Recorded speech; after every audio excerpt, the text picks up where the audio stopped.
موسیٰ علیہ نبینا علیہ صلی اللہ صبر، اور خود میرے آقا صلی اللہ تعالی وسلم نے سب سے زیادہ صبر فرمایا کیونکہ آپ کو سب سے زیادہ تکلیف پہنچائی گئی.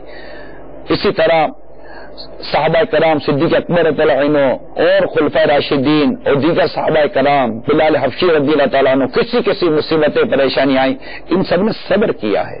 ساتھ ہی بہت تاریخی واقعہ کربلا سیدنا امام حسین رضی اللہ تعالیٰ عنہ نے یزید پلید اور ابن زیاد مدبخ کے کتنے ظلم و ستم پر صبر کیا. امام حسین رضی اللہ عنہ کے اس گھرانے نے صبر کیا. تو یہ صبر ہے. آپ کہیں گے صبر کہاں سے ملے گا؟ دعا کیجئے، ذہن بنائیے برداشت کرنے کا اور غصہ قابو کرنے کی کوشش کیجیے. ساتھ ہی دعوت اسلامی کی سنتوں کی تربیت کے مدنی قافلوں میں سفر کیجیے. اس میں یہ ہوگا کہ آپ جو گاڑی میں سفر کریں گے تو عاشقان رسول کی صحبت ملی ہوئی ہوگی تو انشاءاللہ صبر کا موقع ملے گا. مسجد میں رہیں گے تو وہاں صبر کا موقع ملے گا. سفر میں بہت صبر کا موقع ملتا ہے. اور ایک سنتوں کی تربیت ہوگی، نیکی کی دعوت دیں گے، نماز کی دعوت دیں گے، سنتوں کی دعوت دیں گے، درس میں بیٹھنے کی دعوت دیں گے، کسی کو نماز کے لیے اٹھائیں گے، تہجد کے لیے اٹھائیں گے، خود اٹھیں گے. تو عبادت پر صبر اور اطاعت پر صبر.